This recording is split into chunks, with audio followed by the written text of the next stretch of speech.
Once in a while, I get to meet someone that catches my attention very, very fast. And if you're watching this on YouTube, there she is.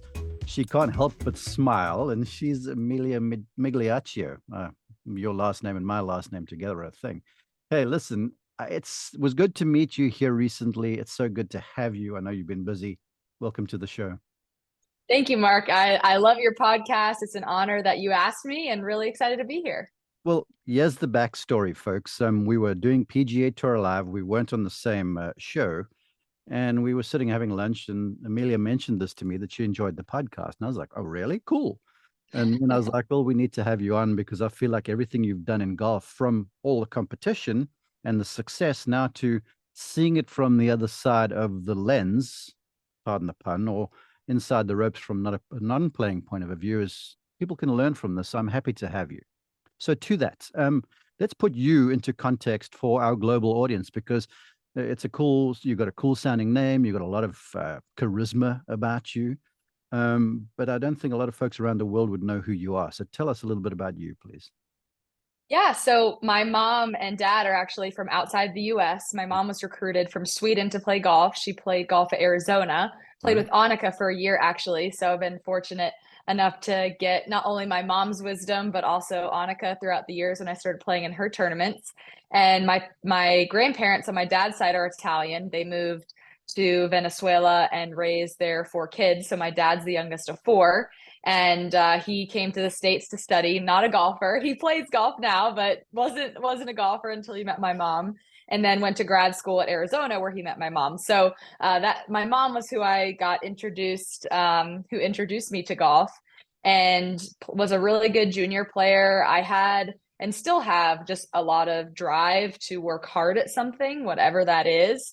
And so golf was always this really hard thing as a kid. And, golf, you grow up quickly when you learn the game of golf as a child. There's rules and penalties and all of these things that can be very hard for a kid to understand. And I just felt compelled to get as good as I could at the sport and played really well in my junior years. And my mom did a great job at guiding me through the recruiting process. It can be really stressful for a lot of kids because the parents are really wrapped up in the rankings and all of those things. But she was always telling me, college will come because your goals are greater than college. At the time, I wanted to play on the LPGA and pursue a professional career. So she always did a great job at telling me, okay, if this is what you want to do, you have to work really hard at it. And I'm going to show you what working hard looks like. And so she gave me the perfect balance of giving me the choice, but then also, a kid doesn't know what it means to have discipline. And so she really guided me so well, to the point where once I got in high school and college, she was telling me, okay, Amelia, maybe you need to take a break here or there. Whereas before, she was getting me to the course. And so, yeah, fast forward, I played college golf at Wake Forest, which is in Winston-Salem, North Carolina. There is also a Wake Forest, North Carolina, but many years ago, Wake Forest got moved to Winston-Salem, the university, and played 5 years there, 6 years total. During COVID, I was still in school, and my senior year of college, which was a year after COVID, that's when I was really, trying to decide what I wanted to do and if professional golf was the route I wanted to pursue. I was starting to realize that golf was taking just too much of a toll on me when things weren't going well. But just in general, like, it was just very all consuming. And I was just starting to think, okay, do I want my life to look like that for the next 20 years? Because it is all consuming, as you know, Mark. So I decided everyone who was in school during COVID, all the athletes got an extra year of eligibility. Didn't think I was going to use it. So I applied for a 2-year master's program at Wake, just to give myself some time, because broadcasting opportunities started to open up, or just that industry. So applied for a 2-year master's program, got it, was a teacher assistant for a year. That's how I got tuition paid for at Wake, because it's not cheap. And I found myself up at the facility pretty much every single day. I was still very close to the team and coaches. And I was like, I still don't want to pursue professional golf, but man, I miss competing Yeah. and I love competing. I love the camaraderie. So fortunately, I was able to use that eligibility I still had for my second year of grad school. And it was one of the best decisions I ever made. And if I had turned professional, wouldn't have been able to experience that coming back to back to college golf with a renewed sense of just what it is to be in that environment. And then we won the national championship. So it's really one of the best ways to go out. And now working for NBC and PGA Tour Live and broadcasting and been learning so much. So that's kind of my story up until this point. You've achieved a lot. Look, if folks went and read your resume, I think you're being awfully humble with everything you have achieved. Won the Pan American Games. You've been on Palmer Cup. You've been on the Curtis Cup, both winning teams. I, you made a statement earlier that kind of caught my attention, and you talked about your mom's influence. And you said she taught me what working hard looks like. Now, I feel like a lot of young people can really benefit from your observations, and this is how I kind of teed up our original conversation. Because I don't think the young golfer at large, and even the club golfer listening to this, really doesn't understand what really hard work looks like, and not just Yeah. not just time invested. So talk to us a little bit about your take on what is hard work, but more importantly, what is kind of focused, directed hard work, and not just kind of hitting balls for filling time's sake. Yeah, exactly. Kind of what you hit on. It's not just the hours, but the way you practice, putting yourself in positions that you're simulating pressure, focus drills. I never thought about going into a practice how many hours I was going to be there. It was, what drills was I going to do that day? What did I need to work on? And I wanted to get that done. I think a lot of parents are afraid of forcing their kids into a sport or into an activity because there's the flip side of that, right? Where you see parents that force their kid into something and then they burn out and have a lot of struggles later on in life. Mhm. But you can't just let your kid make all the decisions either. That's why we have parents. So I think my mom did a great job at teaching me that hard work comes with sacrifice. I was a kid that wanted to be everywhere and do everything. I was very extroverted, definitely wanted a lot of people to like me. I was well liked, but the friends that liked me were also bummed when I couldn't go to sleepovers and do things like that. And she always reminded me, because golf meant a lot to me at a young age. And so she reminded me that, when you're in school and you're in this house, I'm going to teach you a lot of things, but you want to play golf, and so that's one of your priorities, and school is the other priority. And so I think the sacrifice was the big thing that I learned, and she really helped me with that. And then one thing that really motivated me in golf was also that you can, if you shoot a number, there's not a question to how good you are. Sometimes when you get on a team sport, as much as I love team sports, it can get a little political on, just the friends that I've talked to who are athletes, and their recruiting process looked so different from mine. If you start shooting in the 60s when, you're a young teenager, people are going to notice you, whether it's a local qualifier or a national tournament. So that motivated me to do the hard work. But then when it gets to the actual work itself, as a young kid, a lot of it was just refining technique. So I was on the range a lot just because I hadn't developed those skills, but we would go immediately to the course and then try to simulate what we had worked on. And then over time, it was little technique, maybe 20%, and then a lot of performance drills. And I kind of just stuck with what worked. I would get to the point where I'd be on the range if I was practicing. I'm like, okay, I'm going to hit 5 shots in a row just right at the target, but they can't be too far right, but they can't cross target because, you have tucked hole locations and things like that. So that's an example of, like a focus drill that is something I would do, or, I have to make a certain amount of putts in a row or got to start over, just things like that. But, you gotta, you have to put in that time and assimilate that pressure. And I was really good at that. Like I would get over a putt if it was, my 15th, 4-footer, and I could get myself to be nervous. So I think that was something that I was pretty good at. Like I could trick my brain pretty easily. This makes me wonder too, because I love the performance drills. I love kind of testing oneself under pressure, because that to me is the big change between in practice versus in performance, which is something we're going to talk about, competition. But help us package this. Okay, I'm all well intending now. I've listened to Emilia's advice. I'm going to the course this afternoon, and I've got myself 10 5-footers in a row I have to make before I go home. And I just don't get it done. And hours later, I'm still there. What then happened? What would your advice be to me? Because sometimes you kind of have to put the lid on it. So what would you say there? 100%. So you set a timer. Okay, I'm going to give myself 30 minutes to do this. So that way you're not sitting there, okay, well, this might take me, one try or 100.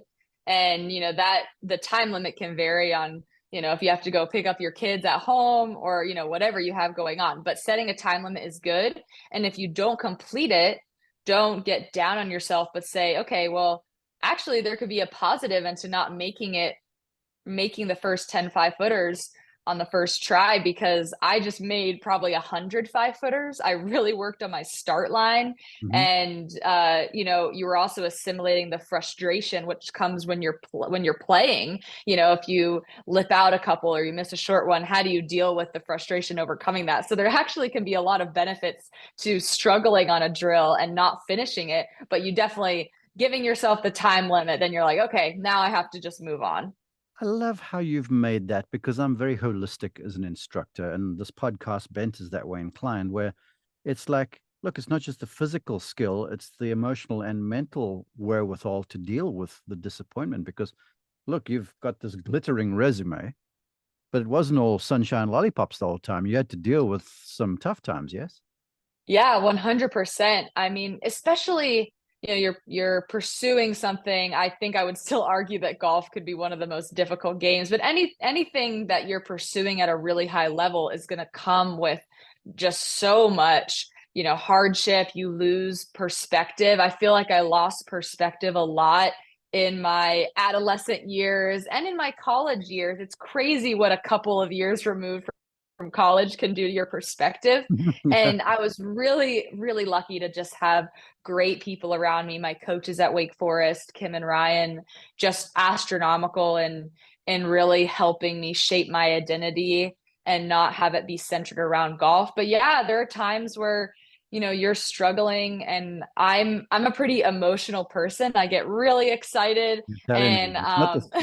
It's not the Swedish in you. That's the Italian inside of you. yeah, exactly. And when things don't go well, I can get internalize that. And so internalizing my outcomes was something that I am still working on to this day.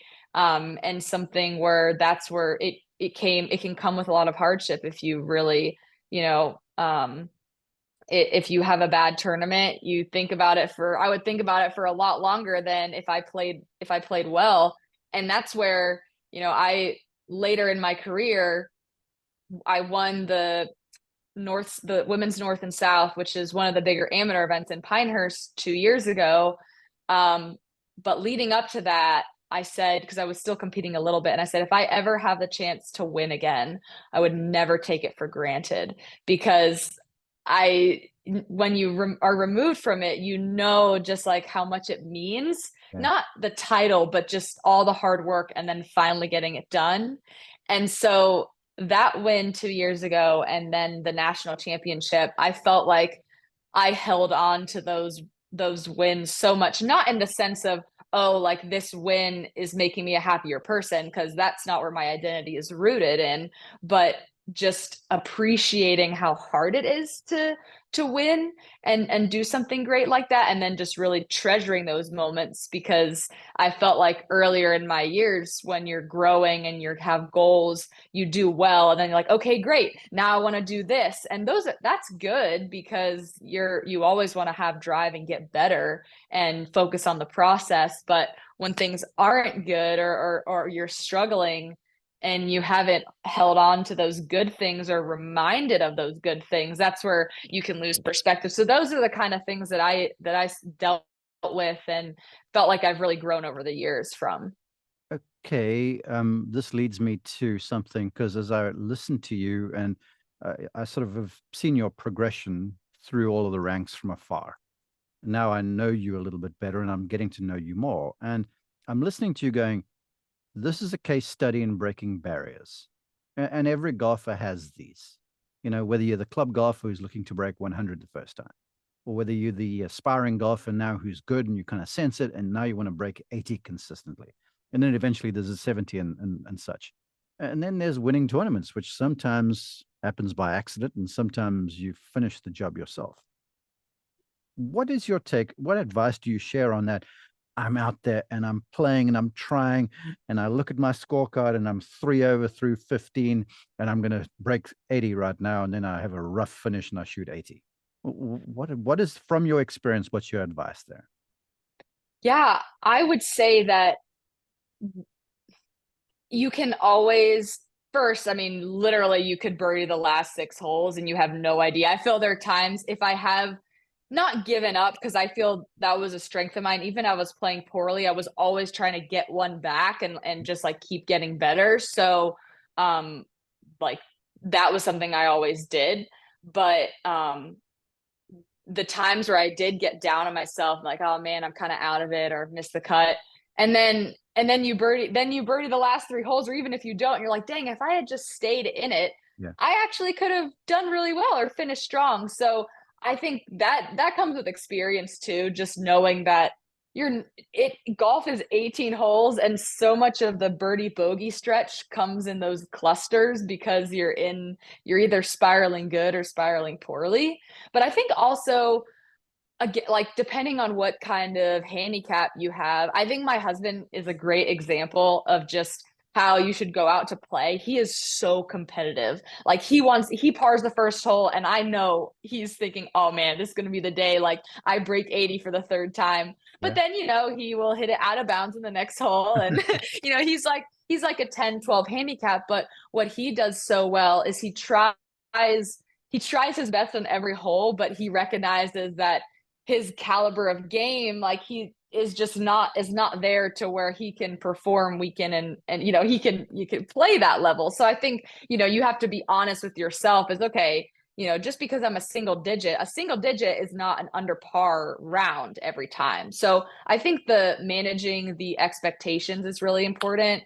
And if you're a golfer that you've been struggling with your game and you're starting to not enjoy it out there, just don't keep score. Just hit. If you hit out of the trees, like if you hit it in the woods, just put it in the fairway and hit one. Like enjoy the game, because that's really why you're supposed to be playing. And if you're not playing in tournaments or competing, just really try and figure out different tactics you can do to actually have fun with the people you're playing with, or whether you're going out as just kind of taking a mental break from work and things like that.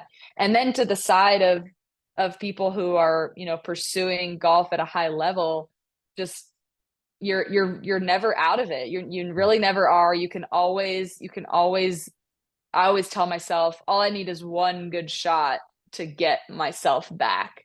So that's what I always told myself. And golf is a long game. Like I remember, my coach telling me, she was like, Emilia, if you're gonna play professional golf, like this one score like means nothing. Like you're gonna have a lot of these, Mm. and you're also gonna have a lot of good rounds, but don't take this one tournament to mean everything, because it's not your last tournament. You're gonna play hundreds. Yeah. And so I feel like that also just helped when you start off poorly, just like, well, I have like a ton of golf rounds that I'm going to play in my life, and this one is one that I'm going to learn from and just try and finish as strong as I can.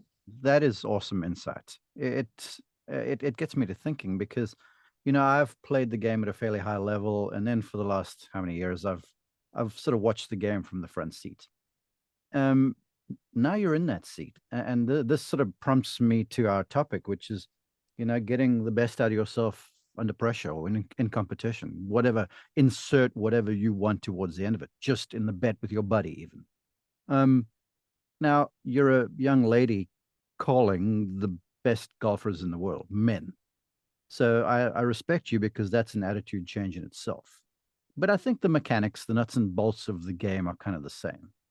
And now that you get to see golf from the spectator's vantage point and you don't have your hands on the rubber end of the golf club, sometimes a lot of the golfers I talk to, they're like, wow, did I do that? Or if only I had done that.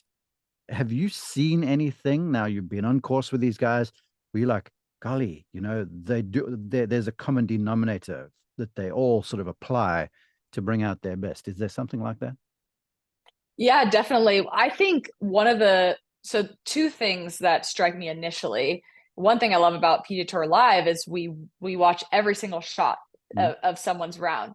So you really see like, okay, they shot 6 under. You see it on the leaderboard, you're like, wow, they literally shoot 6 under every day. And then you watch their round, like, well, that was a 56 degree and they just hit it to like 25 feet. That was kind of a bad shot. So they hit mediocre shots as well. So they don't hit perfect shots every time. Scotty Scheffler doesn't hit perfect shots every single time. If you watch an entire golf round, I promise you he's going to hit a mediocre shot. And I think that was one that, is something that everyone says, but until you actually see it week in and week out, it just amazes you. It just amazed me. Just, okay, like it's not like they're just some perfect robot. They do everything perfect. But what they do is they make very little bogeys and they're really good at chipping. So like that's how they clean up their score Okay. and have a 6-7 under round.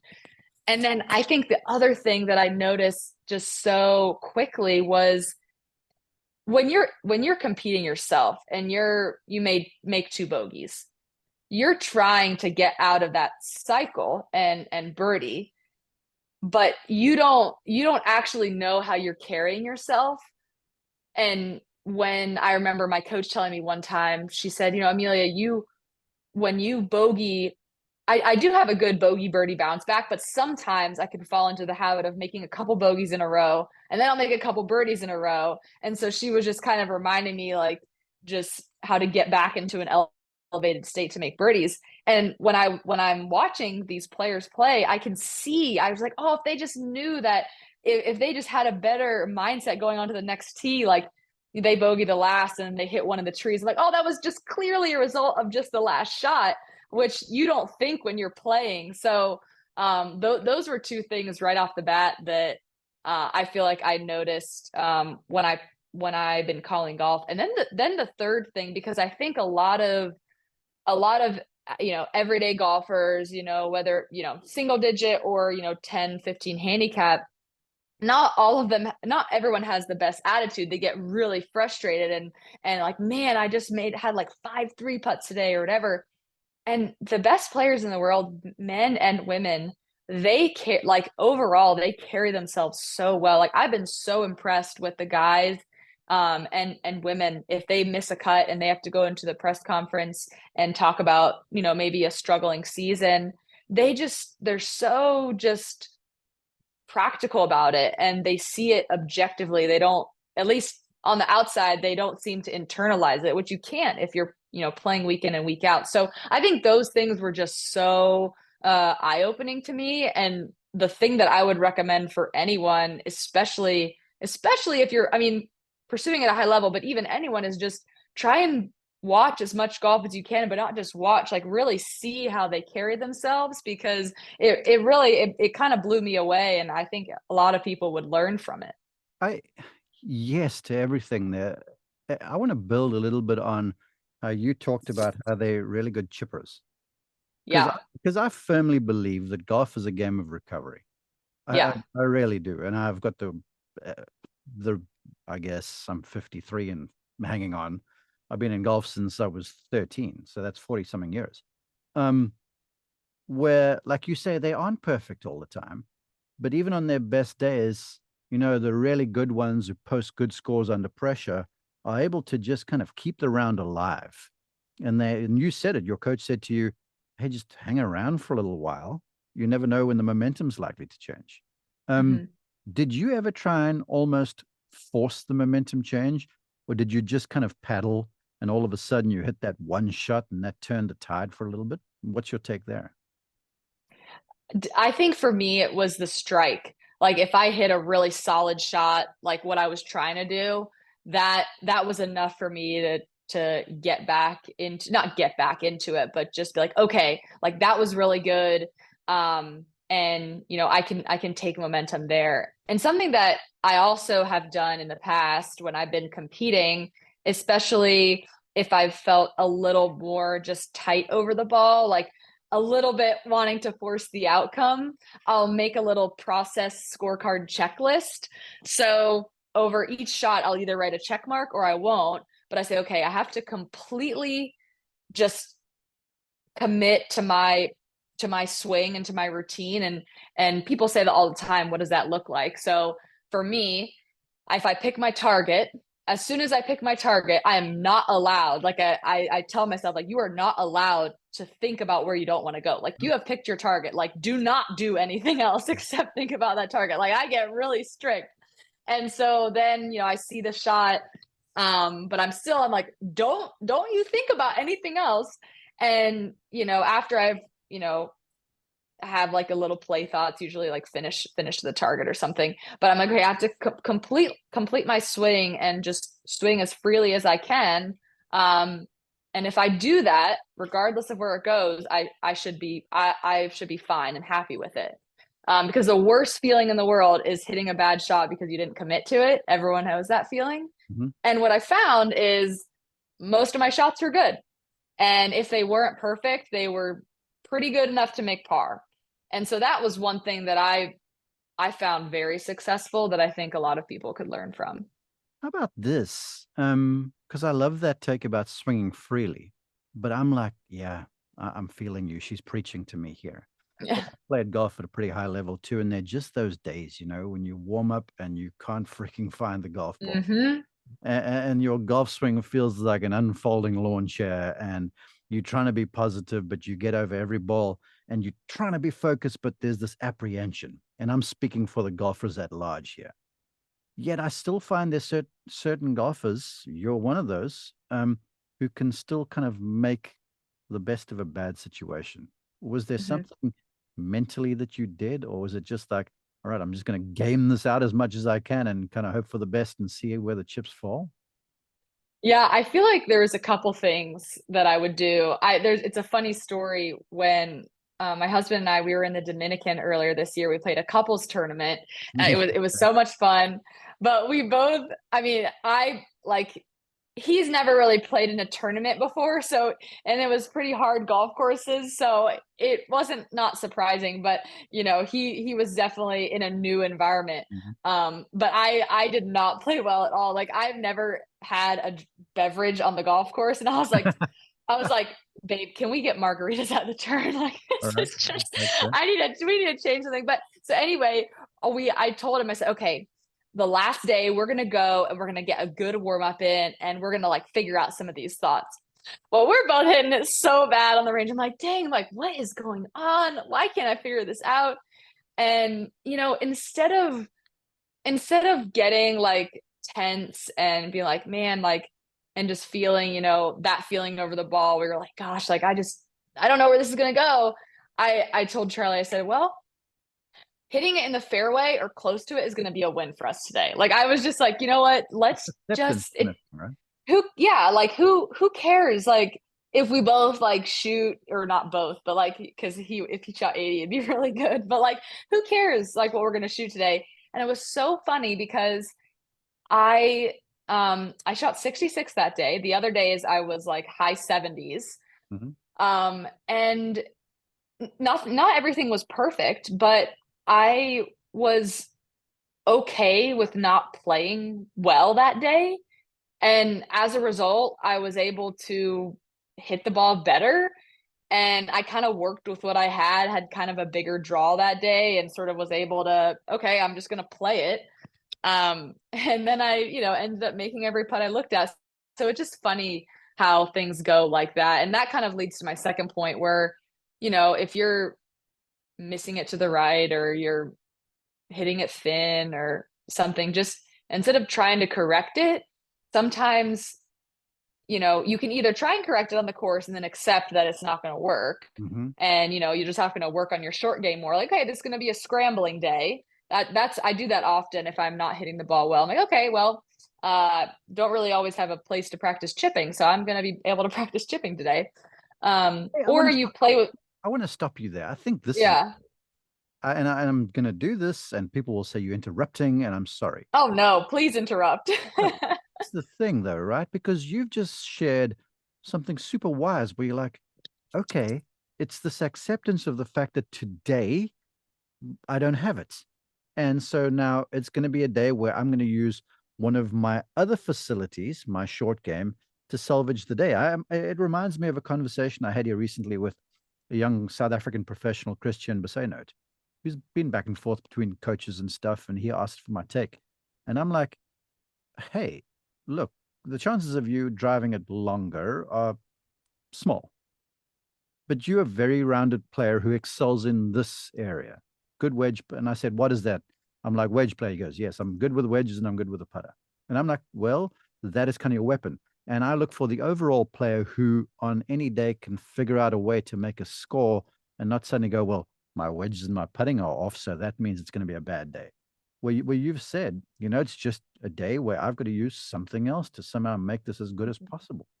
Mm-hmm. Yeah, definitely. And I think it's easy to lose that perspective and to just try, and everyone focuses on their ball striking or their putting and doesn't think about, okay, well, I'm going to get really good at my recovery shots today. Like Yep. I know I'm going to be in the woods a lot today because my swing my swing is off, but I'm going to make sure that if I'm out of play, I get myself back in position, not try and hit a silly shot where I want to hit it in a narrow gap and then all of a sudden you're looking at a double or a triple. Mhm. So things like that just can be very helpful, to actually having a lower golf score, but then, just enjoying it more and not getting so like, man, I can't fix this. It's getting me so frustrated. Yeah. Okay. I'd be remiss if I didn't ask you. You played in 5 ANWAs, the Augusta National Women's Amateur. Um, Look, going to Augusta National is a dream of many. Just going. Playing it is a dream of everybody, I think. Competing there, I think, is a dream of everyone, but it's reserved for a select few. You've done that now. And so I can only imagine what you felt like the morning of your first go around Augusta National in competition. I, well, I know I've been close to someone who won. I wasn't even playing and I was nervous. Um, so I need you to help people with nerves. First off, describe the situation, how you felt, so everyone can go, it's not just me that feels this way when I go to a tournament. And then help us with some insights as to now, I don't know, perhaps not even conquering the nerves, but just dealing with the nerves. Yeah, it's so nerve-wracking. It's very easy to get out there and I just hope I just get it in the fairway. I hope I just play good enough to just be able to enjoy it and at the end of the day just be, so content. So yeah, it's really nerve-wracking. It's so funny because I feel every I don't know the distance of like where the guys tee up and if they can they carry the bunker on the right on one, or do they have to hit it through? But a few of them can, but a lot of Can them are sort of even with a bump. Yeah. Yeah. So for us, it's the same thing where we tee off. So people are like, oh, do I hit 3 wood and open the fairway a little bit? And I feel like most of us like, well, there's no way I'm going to hit with a tee that small because if I hit Totally before agree. the ball, that's just Yeah. not going to be a good idea. So yeah, like it's such a magical week, first of all, especially, I love where I am in my life in broadcasting, but it was special to be able to block off, a week before and just be a professional golfer for a week. Focus on golf the day before. It was only about golf, and I loved it. It was so fun, and just really embrace, the whole week. But yeah, nerves are a real thing for everyone. And if you listen to any professional golfer, most of them are pretty open about feeling nervous before the first tee. And a lot of people say they deal with nerves feeling, reminding themselves of the preparation they've put in. I feel like we've kind of all heard that. And it does help, for sure. But I think there was something that I had the really great opportunity to be on a panel with Tim Tebow. I don't know how Tim Tebow and I were sitting next to each other, but we were.